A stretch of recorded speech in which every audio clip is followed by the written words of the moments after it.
Hello plant people, you're about to see exactly how eclectic I am. Normally I don't show off this side of myself, so I feel a little exposed right now. Like my penny collection, that's every decade and pennies I've been able to collect. I don't have like any of the 30s, the 40s, or the 50s. I only have some, but everything else I'm good for. Anyways, if you're new around here, my name's Ashley. I like to take science and apply it to all things plants, and today's video is highly requested ever since I made that loamy composting video where I kind of asked them questions and they gave me some feedback, and people were like, how can you give a review on something if you've never tried it before? So insert electric composter and we're gonna go over how I like it, how it works, what I think of the composter I have, which is not a loamy, by the way. It's a step up from the loamy, if I must say so myself. And I only think that because my friend has a loamy, and just based on, you know, her review of the loamy, I think this one maybe has a little bit of an edge. So behind me here is the Ecomp Composter. So this is not available yet, but if you guys want to join the Kickstarter for it, I'll leave the link for that down below. They were kind enough to send me an electric composter. Now this one is very cool. It's completely different than anything that's out there on the market currently, and this company has been making electric composters for 30 years. Now they've been specifically making them for South Korea, which interestingly enough, I never knew this. For the last 25 years, it's been illegal to put food waste in the garbage. The reason for it is because of the amount of methane and CO2 that is released. So they've, out of necessity, had to design a composter or composters that will work in the house. And so they've designed electric composters for the last 25 years. This is the first one that they've decided to bring to the international market because they're seeing the demand for it outside of just South Korea, which is very, very cool. So this bin is 4 liters, which the next biggest one you can get on the market is 2 liters. So it's double the size. It also has automatic composting capabilities, meaning it has a weigh scale in it.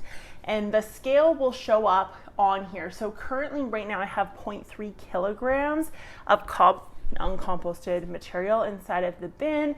And so it will actually go off at like 1.8 kilograms and just do an auto cycle. So I don't have to remember to turn it on. However, say I was going on vacation or I just want to get rid of the compost that was in there, I can start it, and I'm going to start it for you guys, and I'm going to do the rest of the video with this composter on because it is so quiet. My husband did not even know I put a composter in the house. There's no smell, there's no sound. It's pretty crazy. So I'm going to start this up even though it's not quite ready yet. Starting composting. And she talks. After she's done, she'll actually give you a synopsis on how much composting was completed, what the total weight is at the end, and how much CO2 you actually saved, which is very, very cool.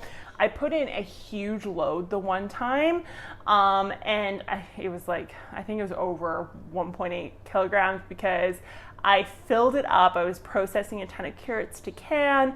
I put all the tops in, and then I kept on adding more and more tops as the day went on. And at the end, it was just a ridiculous volume of CO2 that I ended up actually reducing through this. Now, the end product is identical to that of the loamy or any of these other composters. It's a dehydrator combined with the food grinder is basically what it is. But I mean, in one, which is incredibly convenient. And so ultimately I would never plant a plant straight in this. And the nice thing that I respect about this company is that they don't say that. They don't say that a plant should be planted directly in it. They don't claim for it to be potting soil substitute, anything like that. And what they believe is that it is a compost that then needs to be incorporated into the soil or into a potting soil for the microbes to kind of do the rest of the work, which I truly do respect, that they are able to acknowledge the fact that it's not, you know, just an end product, because it's simply not the case. Now, one thing I will say is I have started actually putting this into my worm bin.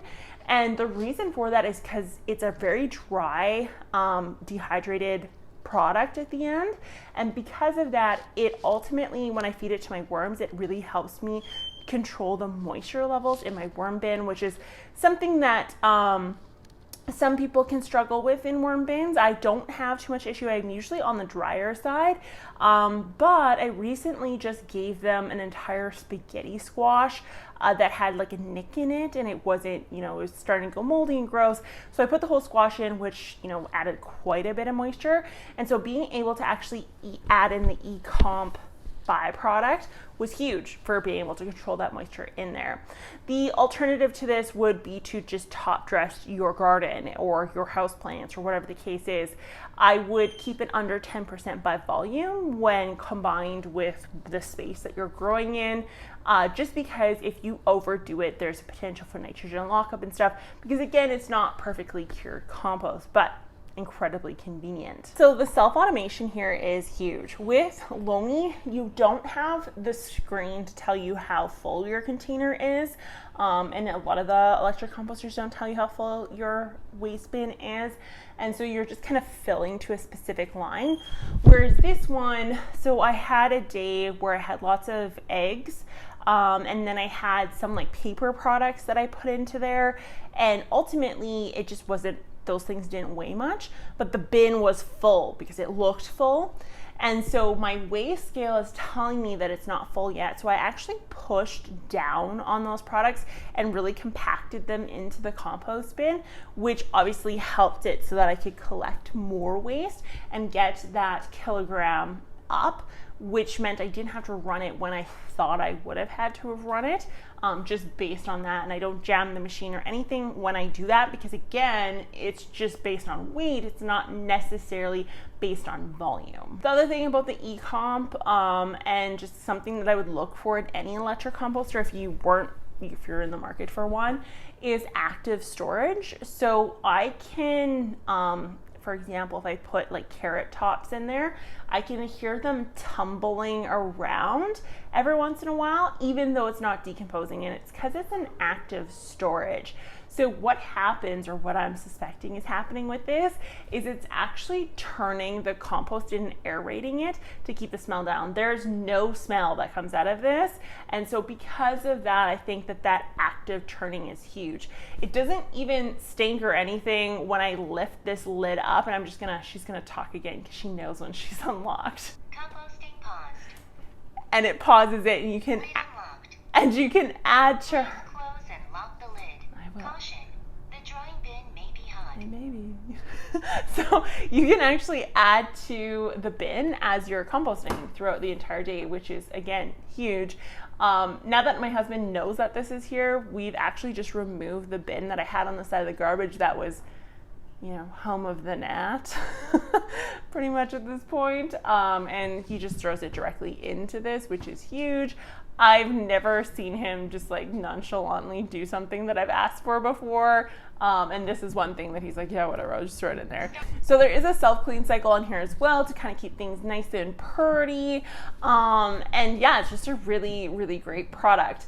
Now, the cost, I mean, this is a Kickstarter, so we don't know like necessarily what the cost is going to be. If you enter the Kickstarter, you get 20% off of the purchase, which is actually kind of cool.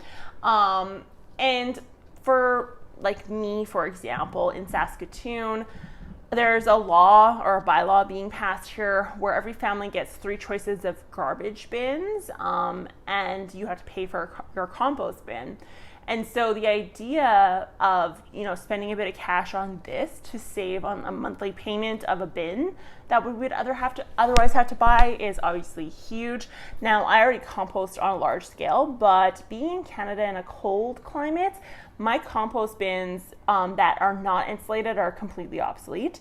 Bokashi composting essentially means me piling up compost for quite a few months and then putting that outdoors, keeping buckets in the basement. My worm composting, I mean, they eat, but they don't eat that much. And I mean, I have a big bin at this point with a ton of worms, and they really don't consume. Like, they consume a bit, but they don't consume a ton. And there's many different arguments as to why that may be. I find that they eat the most when I actually starve them for a while and then feed them again, and then they go crazy. But regardless, it's not hugely efficient. And then even my insulated bins that I have, so I have 2 insulated bins and they only really last until December. But once we start getting those really cold January, Februaries, it's basically dead. There's nothing much going on there, and it is because I live in a climate that's incredibly cold. This, however, is going to work the entire time. So I won't have to change my bin size in the winter for the city of Saskatoon to something larger. I won't have to pay for that composting bin, which I think is ridiculous. And so that's kind of nice, and I do enjoy that factor. So ultimately, I'm really excited about this product. I am very thrilled to give it a shot and actually try it on my houseplants indoors this winter. I will let you guys know how this ends up turning out, or how long the compost or how much is kind of the level that I hit by volume percentage before it's kind of no good anymore. I'd be interested to actually see what that value is. I'm estimating nothing over 15% by volume.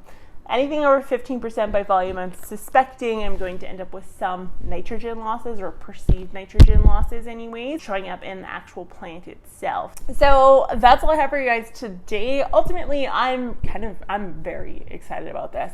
I'm excited about the fact that there's other electric composters coming on the market, which is going to ultimately drive that price down. And B, the fact that there's extra electric composters coming onto the market. We're starting to get bigger bins with a smaller footprint than the Lomi, which is shocking, but this is actually smaller footprint wise on the countertop. We're getting like these cute digital screens that tell us what exactly we're doing for the environment, how much waste we're producing, which is kind of cool. And then also automation. She's cute. I mean, she's Ecomp. She's not Amazon, Alexa. She's not Google. She's not Siri. She's Ecomp, and she's less creepy than all the above that I listed, is what it comes down to, because I don't think she's listening. Are you listening? Could you imagine if it talked back? That'd be hilarious. It would not be funny. Anyways, I'm thanking you guys for watching. Be sure to go check these guys out on their Kickstarter. Support new companies. I know how hard it is now to design electrical equipment, or just any tech equipment in general. It's a hard one. So I give these guys prop. South Korea, very cool story that you guys have been going over the last 25 years. I had no idea. And I want to thank you guys for watching. I'll talk to you next time. Bye.